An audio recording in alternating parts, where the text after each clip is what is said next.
রবিবার রোজ আসলে ভালো হতো। রান্নাঘরে সকাল থেকে জমজমাট। কি রান্না করব, কি খেতে দেব, সবাইকে নিয়ে গুছিয়ে গাছিয়ে খাবার শান্তিটাই সেদিনটা আলাদা।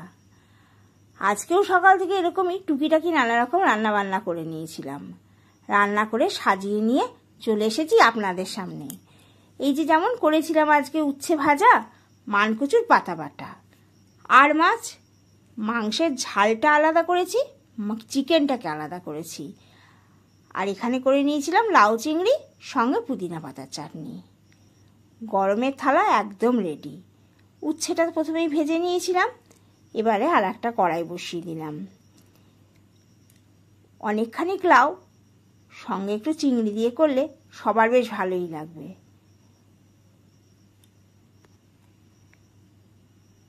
কড়াইতে তেল দিয়ে জিরে, লঙ্কা, তেজপাতা ফোড়ন দিয়ে কেটে কুটে গুছিয়ে পরিষ্কার করে রাখা লাউগুলো দিয়ে দিলাম। আজ সকাল থেকে বাইরে বেশ বৃষ্টি লাগিয়েছে, আর আমার রান্নাঘরে রান্না করতে খুব ভালো লাগছে। ওয়েদারটাও বেশ ভালো, ঠান্ডা ঠান্ডা রয়েছে।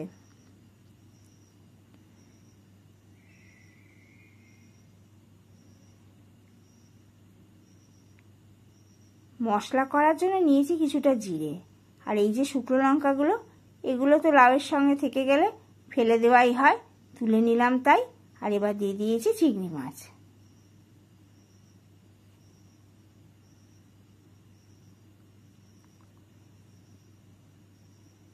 লাউটা 2-4 পাক নাড়তে নাড়তেই বেশ জল বেরিয়ে গেছে। একটুখানি নেড়ে চেড়ে ঢাকা দিয়ে রেখেছি। 4-5 মিনিট হলো, আর তাতেই যা জল ছেড়েছে, বড্ড কচি লাউটা। সামান্য একটু চিনি দিলাম।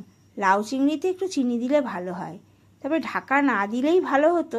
ঢাকা দিলে একটু টকটক ভাব হয়, আর ঢাকা ছাড়া রান্না করলে স্বাদ কিন্তু লাউ চিংড়ির বেশি হয়।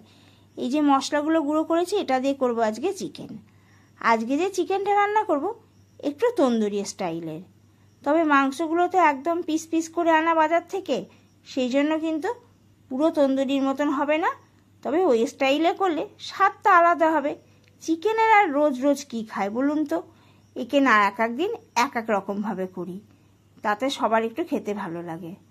এই যে মাংসগুলোকে কিন্তু প্রথমে খুব ভালো করে ডিপ করে কাট করে নিয়েছি প্রত্যেকটা পিসকে। এবার এই গুঁড়ো মশলাটার উপরে দিয়ে দিলাম। ওদিকে দইয়ের জলটা ঝরিয়ে রেখেছি নেটে, সেই দইটা এবার দিয়ে দিলাম।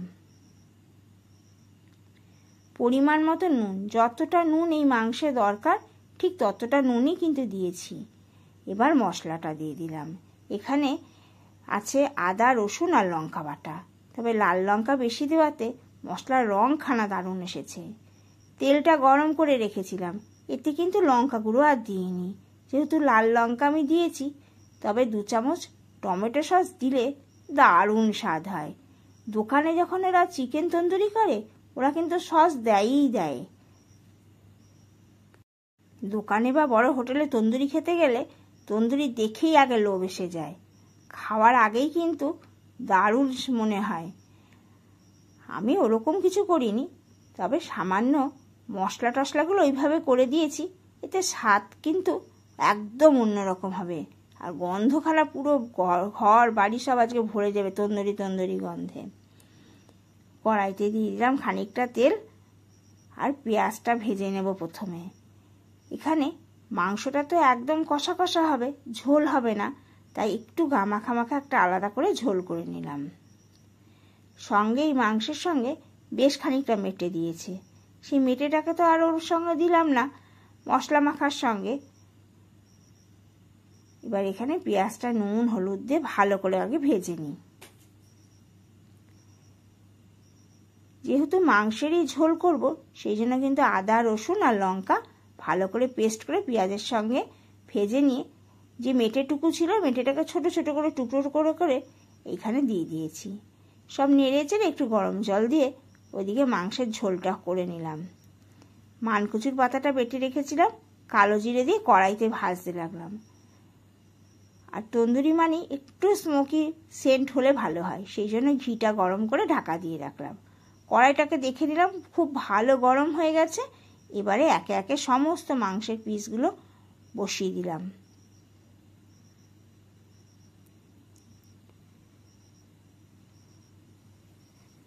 ঢাকা দিয়ে রেখে দেব। কিছুক্ষণ বাদে একটু জল বেরোবে, আর জলটা টানিয়ে নিলেই মাংস কিন্তু একদম রেডি। কেমন সেদ্ধ হয়েছে দেখি প্রথমে। দারুণ সেদ্ধ হয়েছে, আর একদম রেডি হয়ে গেছে মাংস, দেখেই তো বোঝা যাচ্ছে।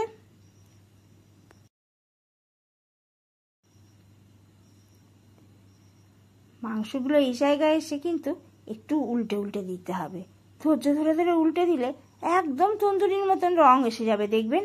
একদম দেখুন কেমন লাগছে, লাল লাল।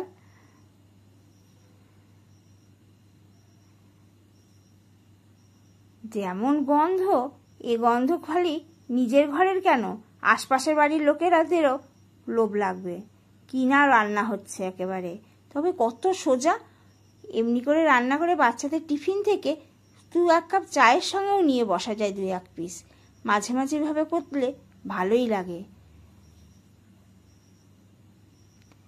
আমার তো রান্না একদম রেডি হয়ে গেছে, এবার ভাতটা গুছাই।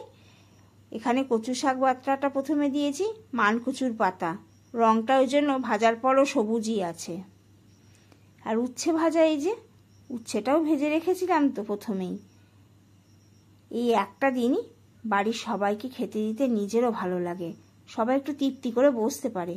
এটা মাংসের ঝোলটা, এখানে আর মাছ। আর দেখি মাংসটা কেমন হয়েছে। দারুণ হয়েছে, দেখুন খুব ভালো লাগছে দেখতে।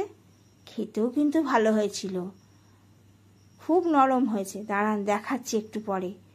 এ বাড়ির 60 বছরের মালিক কেমন করে এই মাংস খাচ্ছে।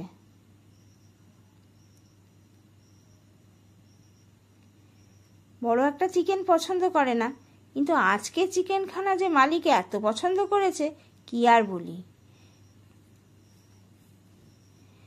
মানকচুর পাতা, এই যে আর মাছ, মাছের ঝাল, মাংসের ঝাল সরি, এখানে মাংসটা দিয়েছি আলাদা করে, লাউ চিংড়ি আর পুদিনা পাতার চাটনি।